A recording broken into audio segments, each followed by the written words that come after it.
Bonjour, bonjour tout le monde. Bienvenue à Se discuter et comprendre en ce 29 janvier 2026. C'est notre premier discuter et comprendre de l'année. Merci d'être là. On va laisser encore un petit 30 secondes puisqu'on vient juste d'ouvrir la salle pour que les gens se joignent à nous et ensuite on va commencer notre discussion. Ce ne sera pas bien long.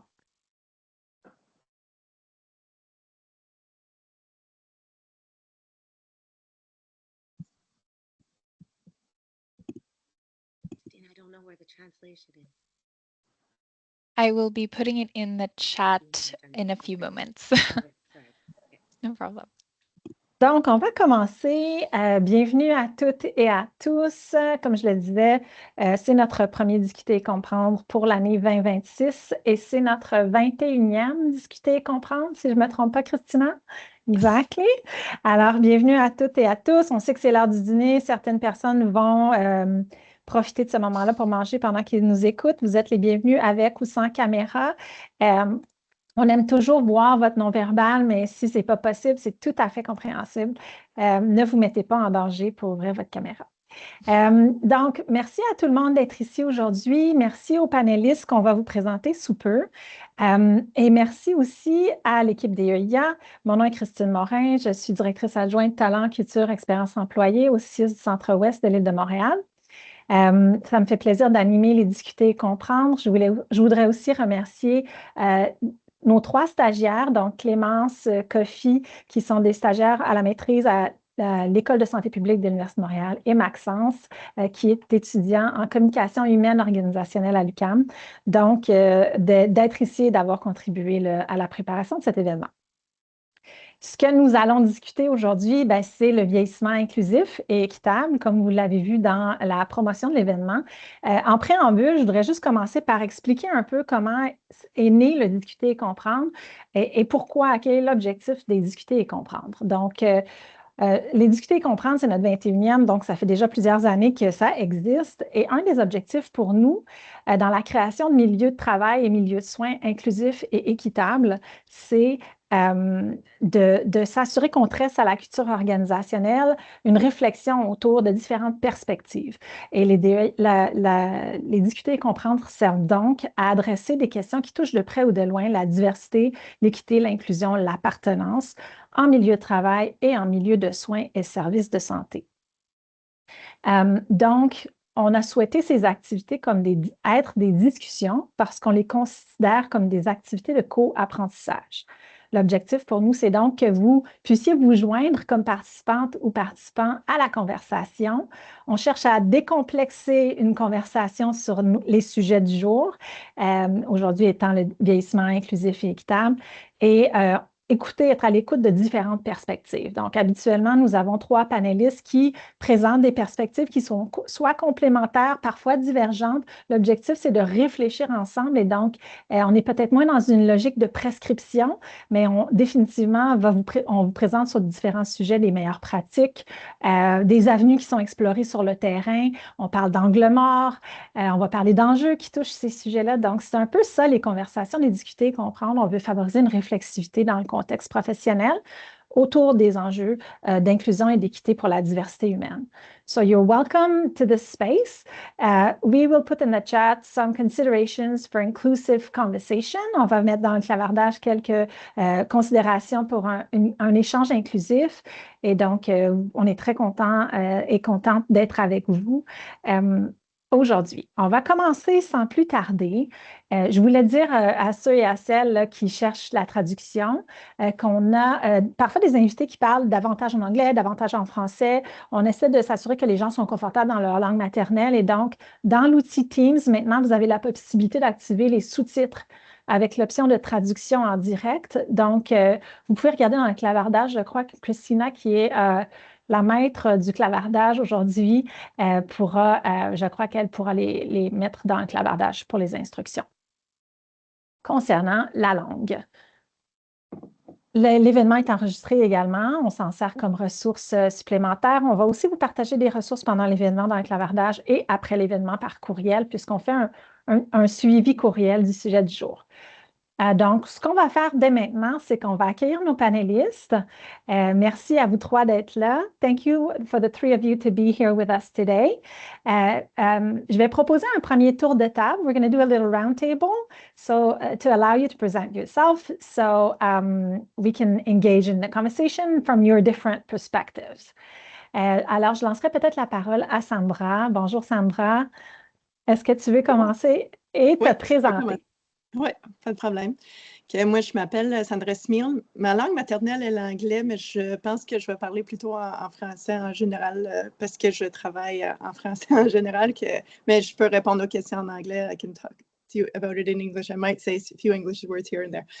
Moi, je suis la coordonnatrice du domaine d'expertise vieillissement inclusif, diversité, santé et bien-être. Et je suis cette coordinatrice au CREGES, le Centre de recherche et d'expertise en gérontologie sociale, depuis 2020, que ça fait maintenant quasiment 6 ans. Je suis sociologue de formation. J'ai toujours eu de l'intérêt comment on peut faire face remédier aux inégalités dans notre société. Ça a toujours été quelque chose qui me tenait au cœur et parce que je fais face personnellement à certaines inégalités, mais j'expérimente certains privilèges par rapport aux hiérarchies qui existent dans notre société. Moi, dernièrement, les projets de recherche dans lesquels j'ai contribué, c'était sur plusieurs différentes populations de personnes âgées marginalisées, incluant des personnes vivant avec un trouble un trouble mental grave, les personnes vivant ou ayant vécu des situations d'itinérance, des personnes âgées judiciarisées, les personnes âgées LGBTQ+, les personnes âgées immigrantes et ceux de l'expression anglaise, et aussi les personnes âgées précarisées vivant en milieu rural et périphérique. Puis, la plupart de ces personnes-là ont été incluses dans un projet de recherche. Je pense que Christina pourrait partager éventuellement le lien parce qu'il y a quand même plusieurs ressources en lien avec ce projet-là qui sont disponibles sur le site web du CREGES. Je terminerai là. Je laisserai les autres parler. Merci beaucoup, Sandra. Bienvenue. On va être très contente et content d'entendre ton expertise puis d'avoir ta perspective recherche sur le vieillissement inclusif. Je lancerai la balle à Stéphane. Bonjour Stéphane, j'espère que tu vas bien. Oui, ça va bien, merci. Oui, donc c'est Stéphane Tremblay. Donc, je suis en fait APPR au CIUS. Donc, c'est agent de planification, programmation et recherche. En fait, c'est un peu l'équivalent de chargé de projet. Puis, qu'est-ce que je fais en ce moment, c'est que je m'occupe de la politique d'hébergement. Donc, c'est une politique justement qui vise à remettre justement comme en valeur l'approche de milieu de vie dans les centres d'hébergement, puis de réaffirmer aussi que la personne doit comme être au centre de nos interventions, puis qu'on doit justement pendant son parcours justement comme d'hébergement, de faire en sorte que le plus possible son parcours ce soit comme en cohérence avec ses valeurs, sa culture, sa langue, etc. Puis il y a vraiment comme beaucoup de projets puis de mesures qui ont été mis en place autour de ça. Donc, je me suis occupé en fait de mettre en place comme certains projets par rapport à ça. Puis, ça fait que quelques années que j'ai ce poste-là. Puis, auparavant, j'étais travailleur social à domicile au CLSC. Fait que j'allais comme chez les personnes âgées, justement, pour faire des visites à domicile. Puis, pour faire évaluation de l'autonomie, mais aussi pour apporter comme un soutien comme aux personnes, puis aux proches aidants aussi qui ont comme une grande place pour aider les personnes âgées, justement. Fait que c'est ça, j'ai quand même fait ça pendant 4 ans où j'ai côtoyé beaucoup les personnes âgées. Puis là, depuis 2022, je suis plus c'est ça, au niveau comme des projets et tout ça, mais c'est toujours un peu dans la même veine aussi comme aide à la communauté. Donc, je suis très content d'être là. Merci pour l'invitation. Super. Ben, on est très contente aussi que ça ait fonctionné, que tu aies accepté notre invitation. Ça va être très intéressant d'avoir cette perspective qui est complémentaire là, à la perspective de Miranda et de Sandra. Donc, merci Stéphane, bienvenue. Miranda, last but not the least, would you like to introduce yourself? Certainly. Thank you. Thank you for having me here today. It's an honor and a privilege. So I'm Miranda, and I'm a special care counselor by training, but most of my training is from my mother being an activist my whole life and having me involved in community, a lot of which my mother was part of a lot of the organizations in the NDG area where I work and live. I currently work for the Eva Marsden Center for Social Justice and Aging as their Director of Outreach and Education. And this is obviously has lots of hats I wear in this position. I'm an advocate, so I represent the voices of elders on many different boards and committees, including being currently the president of the Cavendish Users Committee in the Centre West sector. And I'm also the president of the Montreal Council of Women. So I'm in all different areas, but primarily we assist in enhancing the lives of 50 plus in the West End area, primarily low income. And we are bilingual, but we do advocate for Anglophone and diverse cultures and stuff like that. As I said, I had a very unique upbringing. I grew up in Montreal West as the only kid of color, a single parent home with a white mother, and we were very poor. We were on welfare, so I stuck out a lot. She to make matters worse, she sent me to school with T-shirts that said a woman needs a man like a fish needs a bicycle. When everyone else was playing balls, I had a Frisbee that said we don't need balls to play in kindergarten in the yard alone. So I think my upbringing is as interesting and unique as it was, it also instilled in me the importance for inclusion. Thank you. Thank you so much for sharing with Miranda, and welcome to Discuss and Digest. So we're going to dive right in. As we often say, we won't have enough time. Nous n'aurons pas assez de temps pour cette conversation. Alors, on va commencer. On aime commencer avec une première question qui met la table pour vous tous et vous toutes. Donc, on veut s'assurer qu'on part du même point de repère pour avancer dans la conversation, même si, comme je le disais tout à l'heure, on encourage des perspectives diverses à être partagées puisqu'on veut co-apprendre ensemble sur ces sujets-là. Je commencerai par essayer de m'intéresser, Sandra, je me tourne vers toi pour voir comment tu définis le vieillissement inclusif dans ton domaine et dans ta pratique. Je ne sais pas si tu peux nous en dire plus là-dessus. Oui, définitivement. Premièrement, je dirais, parce qu'on a eu une session pour discuter de cette discuter et comprendre, puis là, on a parlé justement du vieillissement en dehors un peu de l'inclusion, puis je dirais juste qu'il faut toujours se rappeler que nous vieillissons tous, tout le monde en même temps. C'est pas juste les personnes âgées qui vieillissent, c'est tout le monde, puis c'est quand même intéressant de garder ça en tête quand on en pense surtout à des trajectoires de vie différentes et comment ils ont des impacts plus tard dans la vie.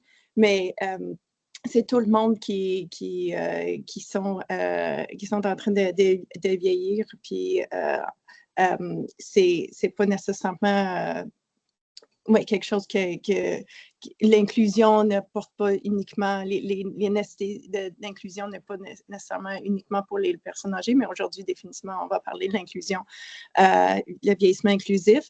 Et pour moi, je dirais que le vieillissement inclusif, ça devrait être fondé dans l'objectif d'assurer l'équité dans les services et soutiens offerts aux personnes âgées. Parce que l'inclusion peut prendre plusieurs formes, ça peut être plus superficiel, on peut avoir une petite connaissance de différences ici là, puis on fait des add and stir approach, j'appellerais ça comme ça. Tu sais, on ne fait pas vraiment face à certaines inégalités, mais OK, on sait qu'il y a une petite différence, puis on fait une petite modification ici, mais on ne pense pas nécessairement à comment bien accueillir toutes les personnes. Que je dirais que ce n'est pas de cette façon qu'on devrait penser l'inclusion, le vieillissement inclusif. Je dirais aussi qu'il y a quand même eu plusieurs critiques, puis j'imagine que ça a été un sujet qui a été abordé dans les autres discuter et comprendre.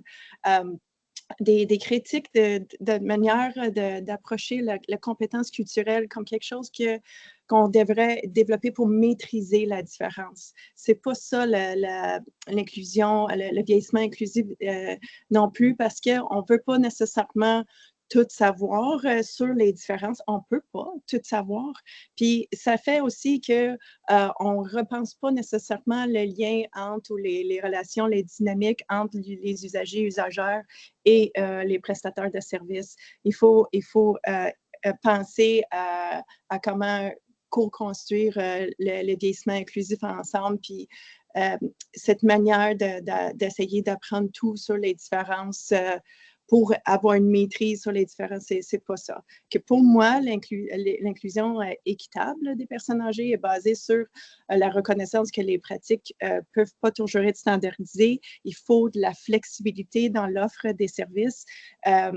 C'est vraiment important pour répondre aux différents besoins. On le sait que ce n'est pas toutes les personnes âgées qui ont les mêmes besoins. Il y a des inégalités auxquelles certaines font face, certaines ne font pas face. Que c'est vraiment important qu'on ait une certaine flexibilité. Je dirais aussi que l'inclusion équitable des personnes aînées, comme je viens de dire, tantôt, c'est construit avec des personnes aînées. C'est une approche qui vise leur sécurité et leur confiance, qui reconnaît que nous avons tous à apprendre de l'expertise de l'usager et l'usagère, leur vie, leurs valeurs et leur vécu. Et finalement, je dirais que c'est une responsabilité partagée parce qu'on peut pas, cette responsabilité ne peut pas reposer uniquement sur les actions, les pratiques des prestataires qui offrent de soutien et de services. Je dirais que tel qui est le cas pour le bien-traitance des aînés, pour ceux qui sont familières avec ce que les actions qui sont mises en place, bien, il faudrait que les institutions, les gestionnaires, bien, eux aussi adoptent une culture d'inclusion équitable, que ce soit soutenu aussi par les ressources gouvernementales adéquates. Puis j'arrêterai là parce que je vais laisser mes co-panélistes parler, mais ce seraient ces éléments-là que j'inclurais dans une définition du vieillissement inclusif. Merci Sandra de mettre la table avec nous. Stéphane, Miranda, you want to add anything to what Sandra shared with us? No, she did a great job. Thank you. C'est intéressant parce que, effectivement, Sandra, on a eu un discuter et comprendre récemment sur la posture inclusive qui s'inscrit beaucoup plus dans comment on accueille, comment on se tourne vers l'autre dans la relation, que ce soit le groupe, que ce soit la personne, en fonction des identités sociales, plutôt que des connaissances déclinées qui sont plus factuelles que la personne qui est devant nous. Alors, je trouve ça intéressant la façon dont tu amènes la perspective sur le vieillissement inclusif, de dire, bien, de toute façon, c'est notre mission dans le réseau. Notre mission de soins et services est centrée sur l'usager ou sur l'usagère. Donc, merci de le ramener dans la conversation sur le vieillissement inclusif parce que it's part of the work, it's part of the approach, and it's part of the outcome we're looking for, right? La résultante qu'on souhaite. Après, là, je regarde, je vais me tourner vers Christina, voir si on a des interventions. Christina? Non, pas pour l'instant. OK, super. N'hésitez pas, vous êtes les bienvenus à partager des réflexions, des questions, des témoignages dans le clavardage. On vous encourage à lever la main également. I'd like to move forward on a different question, Miranda. This question would be for you, but obviously all the panelists, sentez-vous bien libre de vous joindre à l'échange. So how can we adapt our language? You know, we're talking about inclusive aging. How can we adapt our language to promote dignity, respect, and inclusion? I mean, there are differences in the vocabulary we can use, both in French and English. Comment on adapte le langage? Is there a better choice of words? This is always a conversation that is ongoing when we talk about inclusion, which vocabulary to use, when, with whom. It's something we have in mind also in an inclusive approach. So would you like to share your thoughts on this? Well, I definitely agree. Words are power. They don't just describe the reality, they have the power to shape it. So we have to be very careful with our language. That said, it's very touchy, as you mentioned, it's very complicated. I went through 4 years at Vanier last 10 years ago in special care counseling, and we would fail if we used the word senior in any of our our academia. I was hired as soon as I graduated, and my job was seniors outreach person, you know. So there's no consistency. But again, if we're taking a holistic approach, you use the terms the person you're dealing with wants to be referred to. You know, for example, I'm often referred to as mulatto. I personally don't like that word. It stems from the word mule, what have you. You know the history. I prefer biracial, but for others that's very frustrating because they can't figure out who I am as which biracial person am I, right? But I won't go into that if it's not an important situation. If I'm never seeing that person again, I will just continue. But if it's someone I'll have interactions with, I have to sit them down and explain that. It'd be nice if people already knew those options. So when you're in these situations, you can just get to the meat of the matter instead of trying to get all the the appropriate language together. But we really have to be intentional, you know, stop making assumptions with our language as well. I really, with older adults, when I have students and they say, "Oh, isn't she cute?" My eye starts to twitch. You know, we can't be talking like that. You know, and just having more dignity and recognizing the diversity and the history of the person as much as possible. So essentially, that's I think the basics. Thank you for sharing. And I'm going to take 1 minute to translate for those who did not activate the translation, if you don't mind. Miranda nous expliquait que oui, les mots ont du pouvoir. Alors, c'est super important comment on réfléchit au vocabulaire qu'on utilise pour désigner quelqu'un d'autre. Et dans les meilleures pratiques, comme dans d'autres sujets qu'on a déjà abordés, se centrer sur l'expérience de la personne puis comment la personne préfère s'identifier, c'est toujours une pratique qui est gagnante. Mais elle disait aussi que de faire attention, peut-être de réfléchir aux assumption in French, aux raccourcis qu'on peut faire à partir de ce qu'on voit de l'autre. Évidemment, un des enjeux quand on parle de diversité, équité, inclusion, appartenance, c'est toujours la question des biais ou des assumptions. Donc, elle nous invitait à réfléchir à nos raccourcis personnels, puis à être intentionnel dans le langage qu'on choisit.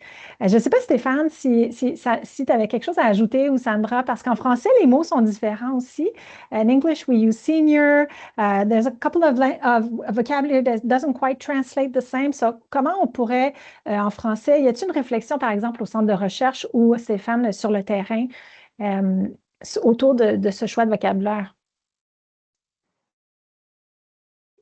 Veux-tu aller, Stéphane? Ou... Oui, en fait, je sais que dans la politique d'hébergement, justement, comme de moi, on prônait justement le fait d'être de personnes hébergées, en fait, qu'on utilisait beaucoup parce que c'est sûr que parce que le projet en tant que tel, tu sais, ça s'adressait comme à toutes les personnes qui étaient en hébergement de longue durée, mais c'est pas juste comme les personnes plus âgées. Il y a certaines personnes aussi, parfois, qui sont plus jeunes, mais qui ont des difficultés comme au niveau de mobilité, etc. Donc, qui ont besoin d'aide, mettons, pour les activités de la vie quotidienne et tout ça. Donc, je sais que c'est ça que dans ce projet-là, justement, il mettait beaucoup de l'avant le terme personne hébergée pour pas comme nécessairement comme créer comme de billets. Fait que c'est quand même très comme inclusif aussi. Ça inclut tout le monde qui est en hébergement. Fait que c'est surtout ce mot-là qu'on utilisait. On utilise parfois aussi comme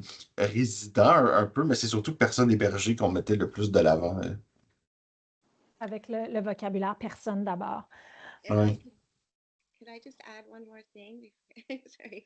I just think it's also important too, the language and the assumptions that are made, because when this normalizes aging or race, then it makes discrimination easier to justify, which makes policy changes harder to get to. So that's why also language is very important in how we deal with things. Mm-hmm. Mm-hmm. Thank you for that, Miranda. Sandra, I feel like you wanted to add something. Pour dire qu'en fait, au centre de recherche, on utilise personnes âgées et personnes aînées. C'est pas nécessairement, il n'y a pas de règles qu'on suit par rapport à lequel est le meilleur. Mais, tu sais, comme Miranda a dit, dans le milieu universitaire et collégial, le mot respectueux, c'est, je pense, personne aînée en français et older adult. Tu sais, quand tu essaies de publier aussi en anglais, c'est older adult. Puis, il y en a qui veulent se faire identifier comme senior, que c'est comme Miranda a dit, comme tu as dit aussi, Christine, tu écoutes la personne avec qui tu parles, puis tu t'ajustes par rapport à comment que cette personne aime se faire identifier. Pour moi, c'est la manière la plus inclusive de fonctionner. Là. Ou, comme Stéphane t'a dit aussi, tu essaies d'être le plus inclusif possible dans la manière que tu nommes les personnes qui sont adressées par une certaine politique. Là. Merci, oui. Puis je pense que ça compte bien comment on réfléchit justement à cette question du vieillissement inclusif. Puis une question que là, je le partage avec les participantes, les participants, une question qu'on s'est posée ou un commentaire qu'on se faisait aussi en préparation au discuter et comprendre avec les panélistes, c'est à partir de quel âge on est dans le vieillissement? Comme tu disais, Sandra, hein, on est sur une courbe de vieillissement, tout le monde est appelé à vieillir. Donc, à partir de quel âge? Ça, c'était aussi intéressant quand on parle de vieillissement inclusif. What's the threshold, you know? There's none. We know there's none, mais je ne sais pas, je te vois Sandra. Oui, mais politiquement, il y en a quand même un qui existe depuis... en fait, c'était ça que je t'ai pas mentionné quand je répondais à la première question, mais je trouvais que je prenais une tangente qui répondait pas nécessairement à la question. Mais depuis le début du 20e siècle, je dirais avec la mise en place du premier programme de la sécurité de vieillesse fédérale en 1929, je crois, ou 27.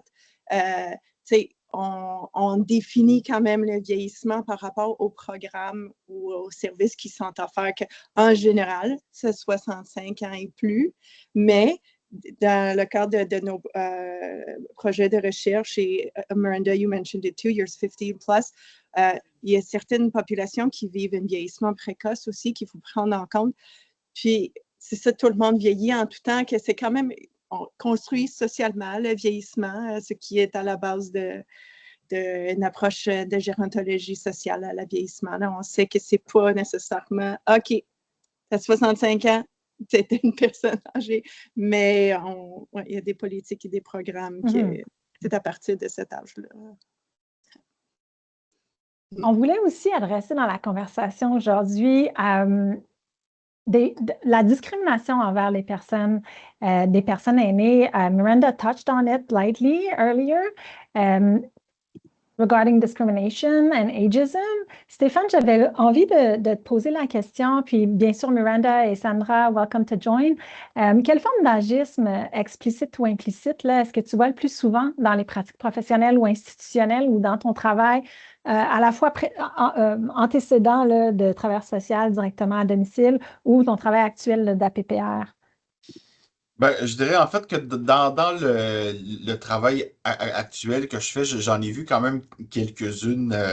Par exemple, justement, comme c'est quelque chose qu'on essaie justement avec la politique qu'on est en train de mettre en place, c'est justement d'ouvrir la conversation à propos comme de la sexualité chez les aînés, puis en milieu d'hébergement, parce que justement, on sent que c'est quelque chose qui est... bon, on dirait que c'est comme pas nécessairement comme reconnu ou pris en compte, parce que, tu sais, on s'imagine parfois que soit comme les besoins comme affectifs ou sexuels ou besoins d'intimité, disons, comme avec l'âge, ça diminue, alors que c'est pas nécessairement le cas. Puis, juste le fait aussi, parfois, au niveau de l'intimité aussi, tu sais, on incite le plus possible les personnes qui vont comme soit de donner des soins ou rencontrer les personnes qui sont en hébergement, tu sais, de cogner avant d'entrer. Tu sais, même si jamais parfois, tu sais, le milieu, tu sais, on essaie le plus possible que ce soit pas nécessairement comme ça, mais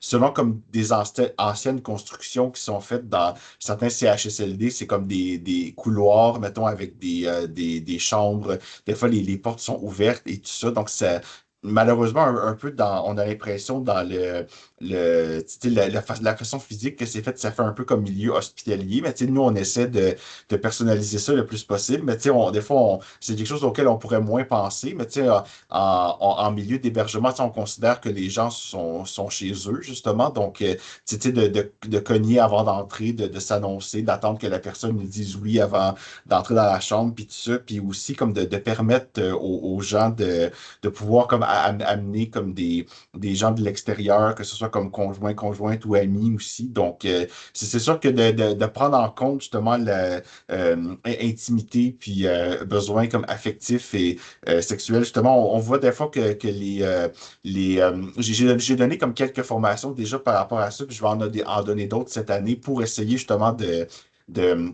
changer les pratiques un peu, puis de faire de la sensibilisation par rapport à ça. Puis j'ai remarqué que, tu sais, les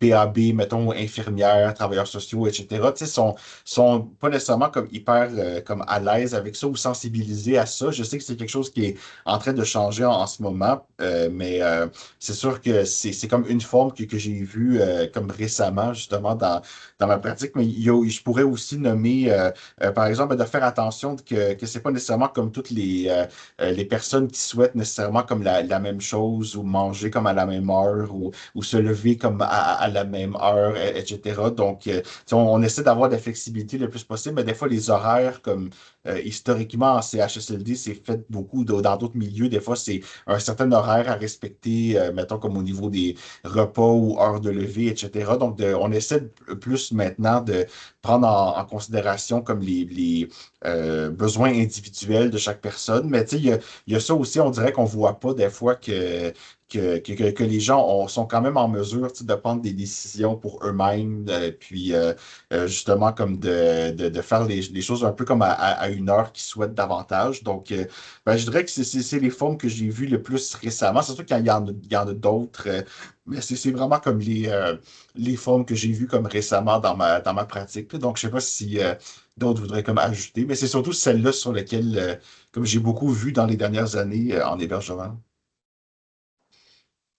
Merci Stéphane de partager.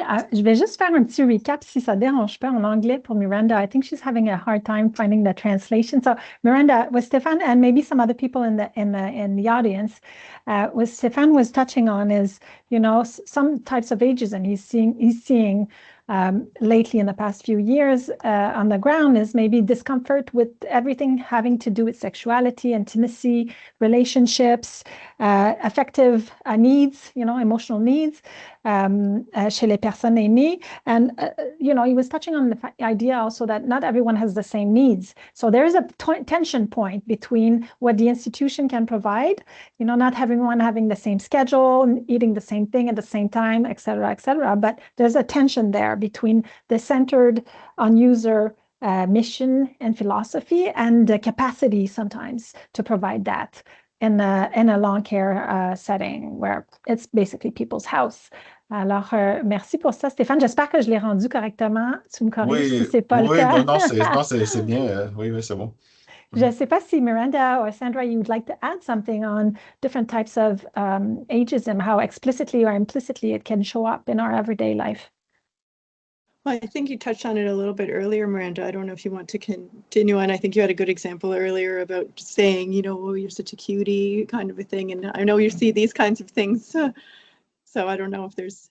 Yeah, and absolutely. I think number one is that the belief that older adults aren't engaging in sexual activities. And and also even we see this in appointments and in the medical field. Doctors are not comfortable speaking about this in the LGBT community. Even if it's clear this is my husband, they won't broach the subject of intimacy with LGBT partners, let's say. So yeah, absolutely. Yeah, Stefan hit the nail on the head. Absolutely. Mm-hmm. Sandra, anything you'd like to add to this? Maybe that came up in your projects or. I mean, I could. I think I would just. Can I start answering the next question in relation to this question? Yes, of course. think that they bleed into the questions. So the question that you had posed was like, comment différentes identités sociales, culture, langue, genre, orientation sexuelle, statut migratoire, handicap, revenu, etc., influencent-elles l'expérience de vieillissement dans les services de santé et sociaux? So how do different social identities like cultural, language, gender, sexual orientation, migration status, disability, income, etc., influence the experience of aging within health and social services? And I would say, I would not flip that question, but I would say, ce ne sont pas les identités sociales qui influencent l'expérience, mais plutôt la manière dont ces identités sont intégrées ou pas dans les services. Est-ce qu'on s'attend que certaines personnes vont se présenter dans nos bureaux, nos cliniques, nos hôpitaux, puis pas juste, OK, je sais, c'est ouvert à toute la population, mettons le système de santé, mais est-ce que les questions qu'on pose, est-ce que la manière qu'on interagit avec ces personnes, est-ce que leurs réalités sont un peu connues pour que l'interaction se fasse d'une façon que, OK, cette personne-là va recevoir ce qu'elle a besoin, ou dans la manière que nous organisons nos services aussi. On le sait que dernièrement, il y a quand même des développements de soutien à l'itinérance, les personnes qui vivent en itinérance, où il y a de plus en plus de personnes plus âgées représentées dans cette population, mais il y a de plus en plus de soutien dans la rue parce que ils ne vont pas nécessairement venir dans les bureaux non plus, mais ils ont besoin de soutien. Il y a tellement de personnes, malheureusement, qui vivent dans ces situations-là, puis il faut trouver une manière d'offrir du soin que je dirais que c'est une manière de les intégrer, s'attendre qu'il faut offrir du soutien à ces personnes. On voit, ça a été soulevé plusieurs fois dans le réseau que certains programmes, dans le programme de santé mentale et les programmes pour les personnes âgées, ben, il y a des silos des fois dans le sens que, OK, ben non, les personnes âgées avec des problèmes, des difficultés de santé mentale, ben non, ils sont supposés de rester dans la santé mentale. Non, ils sont des personnes âgées, mais il n'y a pas nécessairement de soutien pour ces personnes-là spécifiquement. Puis eux, ils ont toujours besoin de soutien, qu'on voit qu'on ne s'attend pas nécessairement à ce type de personnes parce que, puis je sais que c'est difficile là, point de vue organisationnel, mais il faut quand même offrir du soutien à ces personnes-là aussi parce qu'il faut s'attendre qu'eux, ils vont exister puis ils vont avoir besoin de soutien, qu'il faut trouver des manières de les soutenir. On le sait aussi pour les personnes handicapées vieillissantes, le gouvernement est au courant, c'est dans une des mesures dans le dernier plan d'action la fierté de vieillir, qu'il faut faire en sorte que les personnes handicapées vieillissantes ils expérimentent une continuité dans les services qui sont offerts parce qu'encore une fois, il y a des silos entre les services qui sont offerts en général aux personnes vivant en situation de handicap et les personnes âgées. On peut parler de le fait qu'il y a une certaine privatisation dans nos services qui sont offerts. Ça empêche les personnes à faible revenu d'avoir un accès équitable à nos services de santé, services sociaux.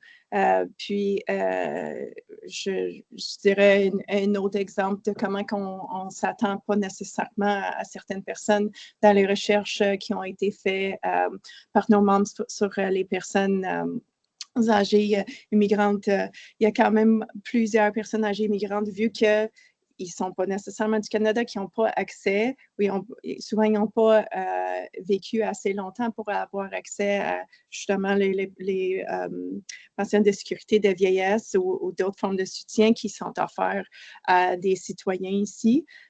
Ou des personnes qui sont citoyens depuis longtemps, puis que souvent, il faut qu'ils travaillent, puis certaines, ils ont des responsabilités économiques envers leur famille qui vivent dans les pays d'origine, que cette réalité-là, des fois, ça peut avoir une influence sur les choix qu'ils font sur leur décision sur les traitements aussi, ils ont besoin de quelque chose, ils vont peut-être le retarder parce qu'il faut continuer à travailler. Puis il faut juste comprendre ces réalités et s'adapter à ça parce que c'est ça leur réalité. Il faut aider ces personnes-là à recevoir le soin qu'ils ont quand même besoin en sachant qu'ils ont potentiellement, c'est pas le cas pour toutes les personnes immigrantes, mais certaines personnes, c'est leur réalité qu'il faut prendre ça en compte.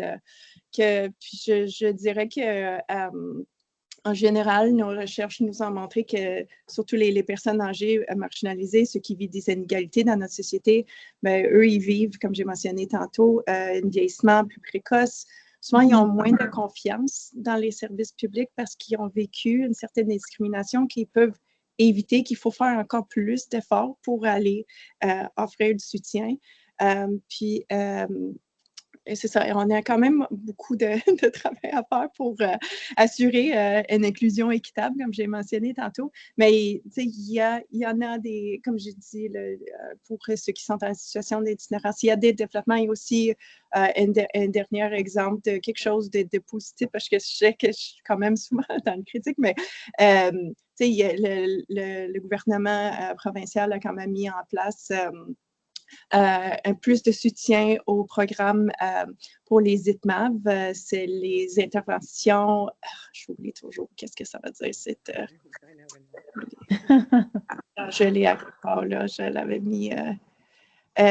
Initiative de travail de milieu auprès des aînés en situation de vulnérabilité.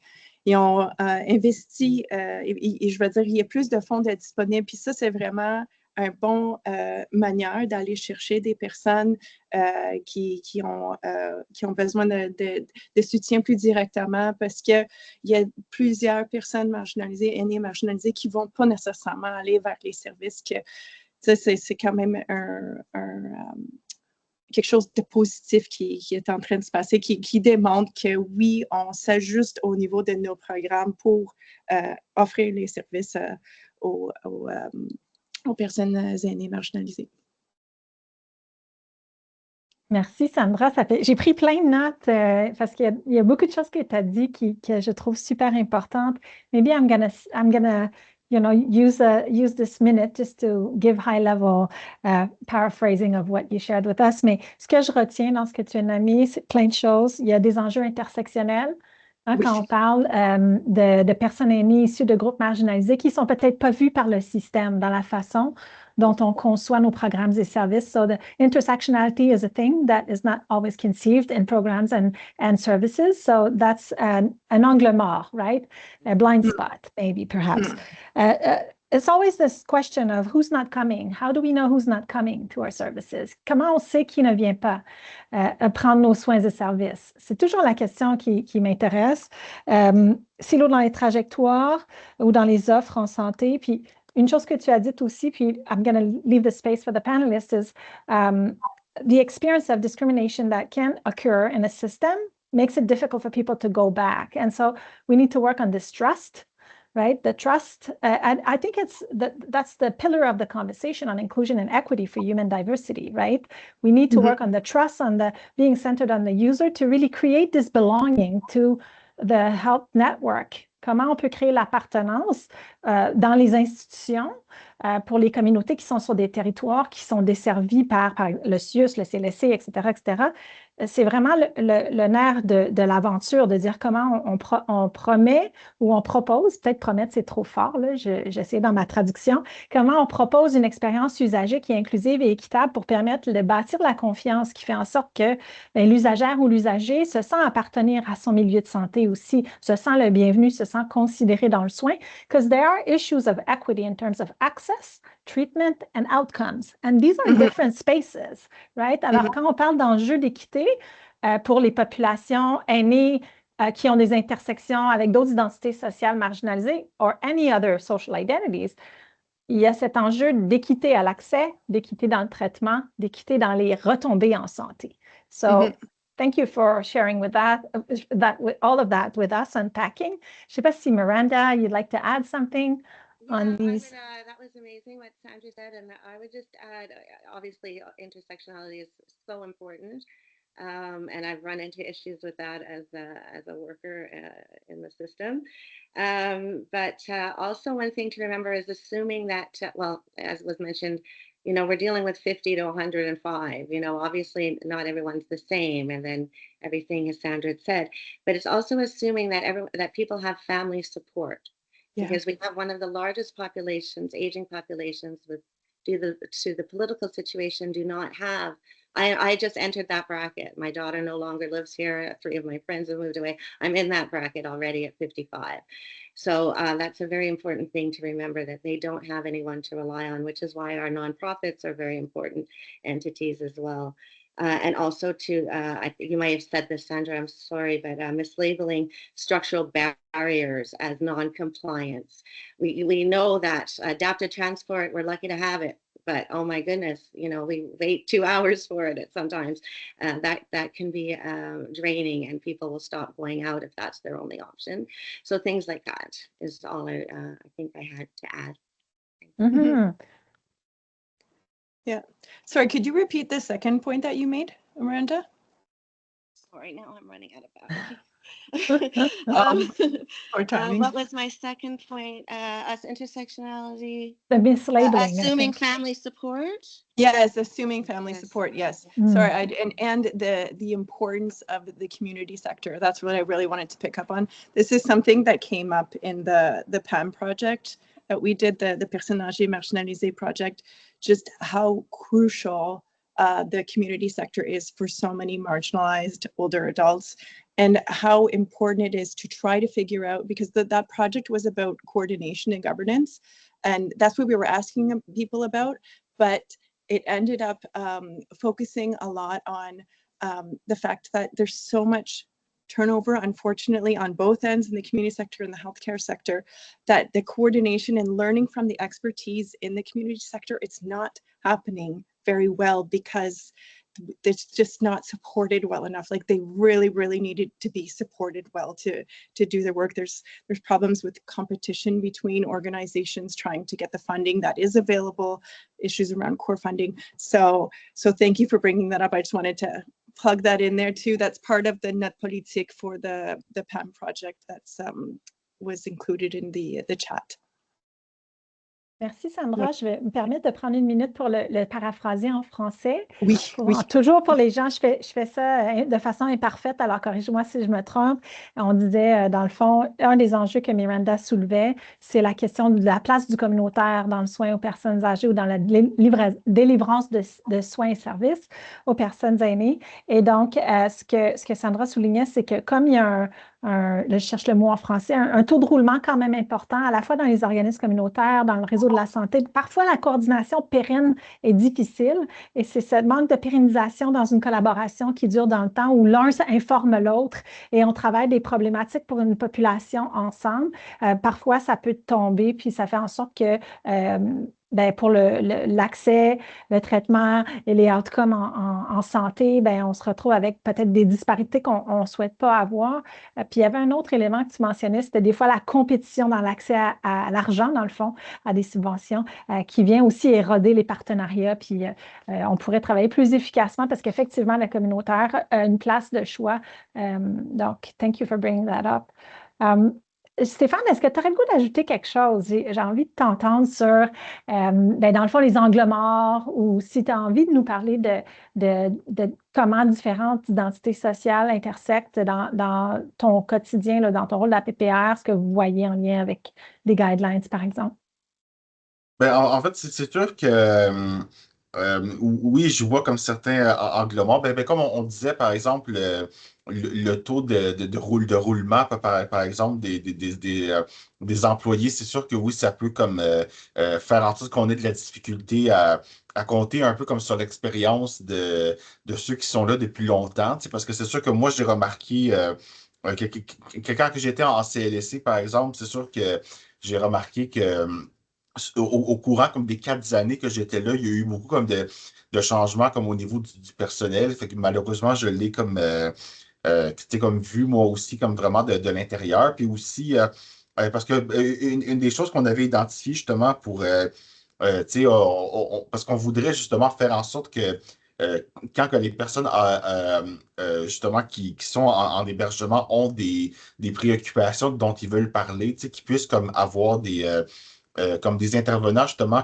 à qui ils peuvent parler pour parler de leurs préoccupations. Puis on a vu que c'était important de penser comme à la formation qui est donnée justement aux intervenants qui travaillent sur le terrain parce qu'on veut qu'ils soient comme bien formés pour certaines réalités. Par exemple, quand que je parlais de comme l'angle mort un peu, par exemple, de la comme vieillissement et puis comme soit comme besoin affectif, besoin sexuel, mais aussi comme besoin d'intimité aussi.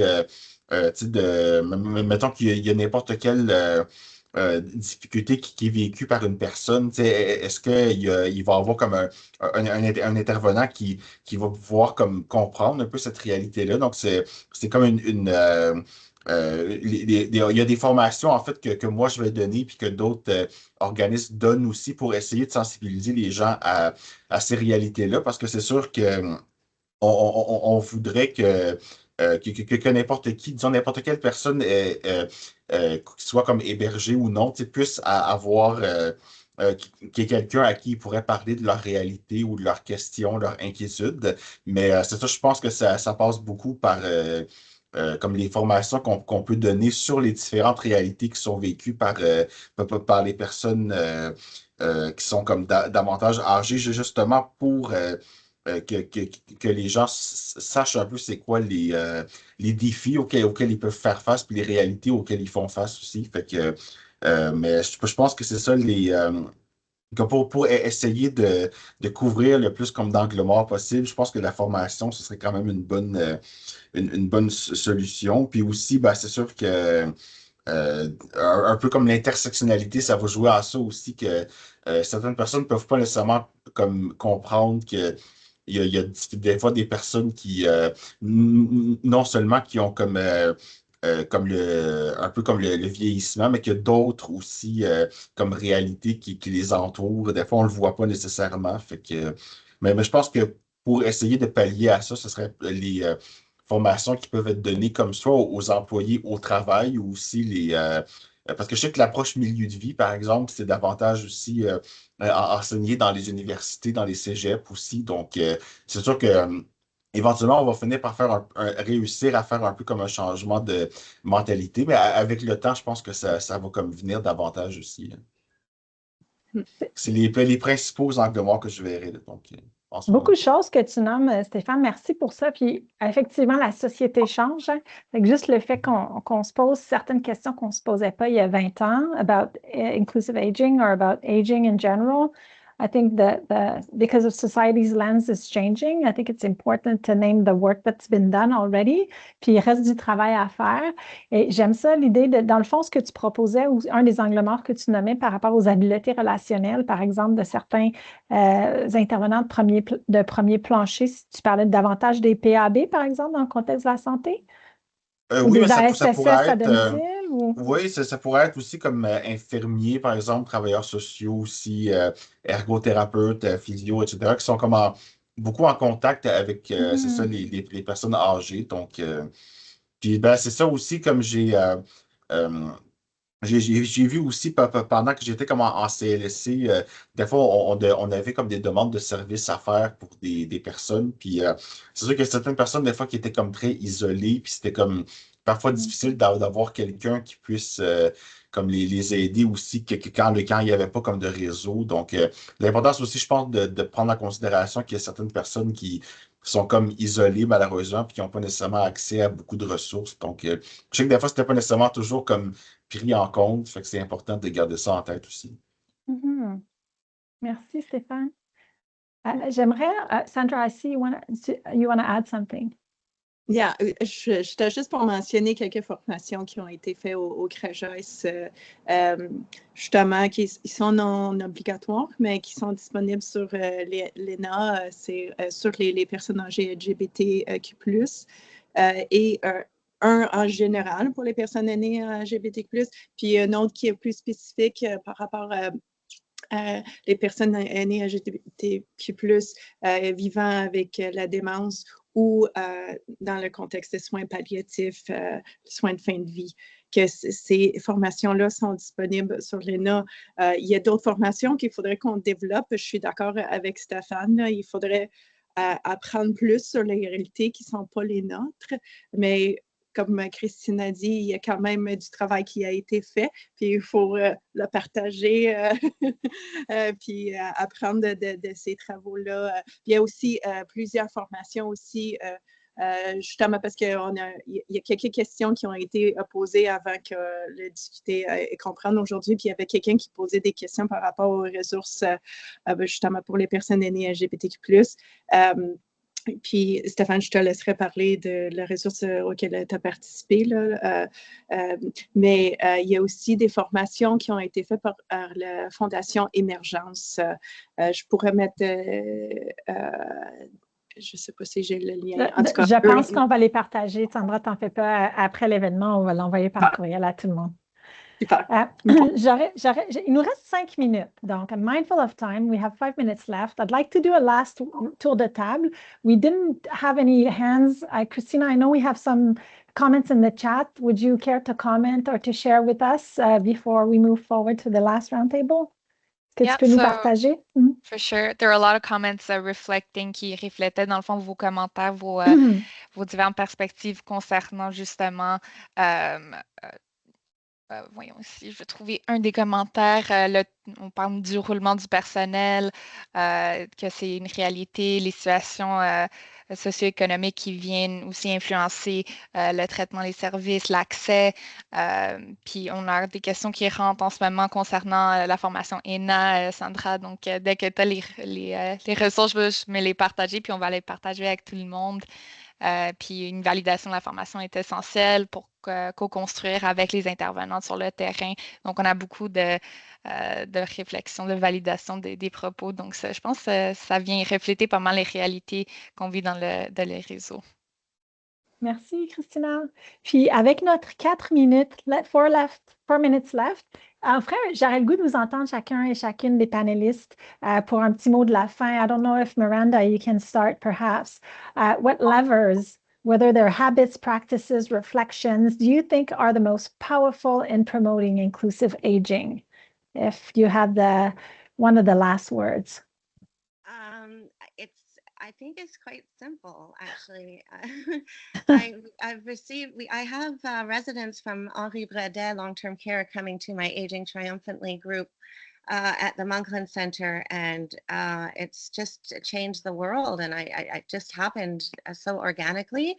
But now it's becoming a community practice because, so greeting people, I acknowledge each person when they enter the room, looking them in the eye, being present for that greeting.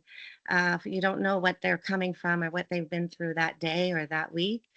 And just making sure that people you're feeling inclusive because you're letting all these diverse people at your table, but are they really present at your table? Do their legacies matter? Are they consulted? Are they allowed to have an opinion and voice an opinion? And, that's just I think the biggest start. Thank you so much. Merci, Miranda. Donc, qui partageait de commencer à vraiment se centrer sur l'expérience de la personne qui est devant nous. Est-ce que même si on les accueille, on leur donne leur entière place, on prend en compte leurs perspectives, leurs besoins, leur opinion. Donc, je disais que c'était un départ important, puis effectivement, c'est un point fondateur dans la relation à l'autre, dans une posture inclusive. Stéphane et ensuite Sandra. Oui, pour qu'on continue un peu là-dessus, justement, je pense que ce serait de prendre le temps, justement, Je sais que des fois, malheureusement, dans les comme prestations de services, on a beaucoup de choses à faire, puis ça va quand même vite.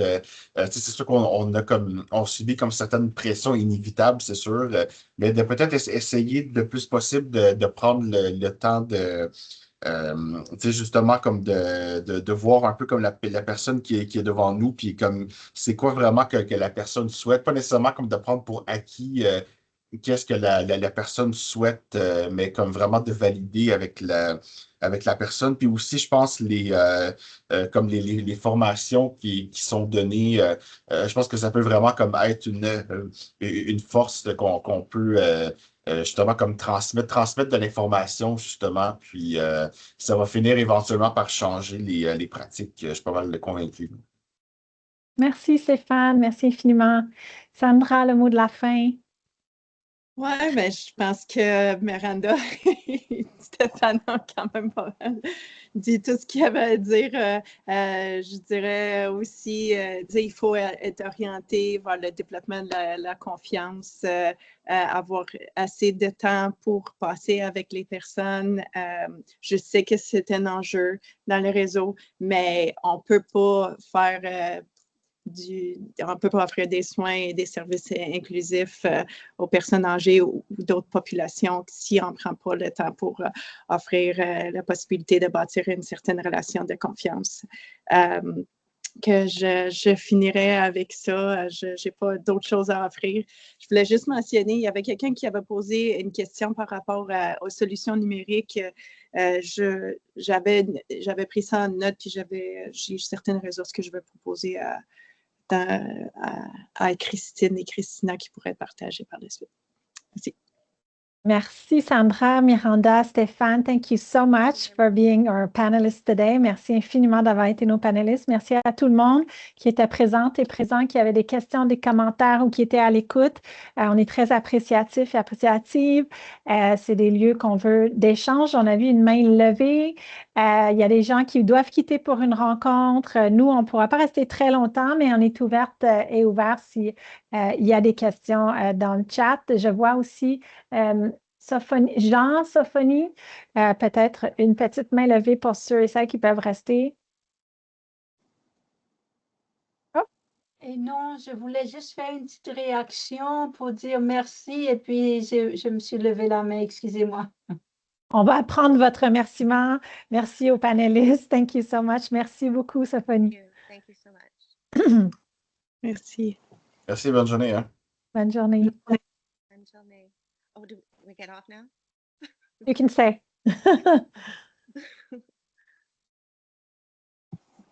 Christina est la maîtresse. She's the master of the meeting.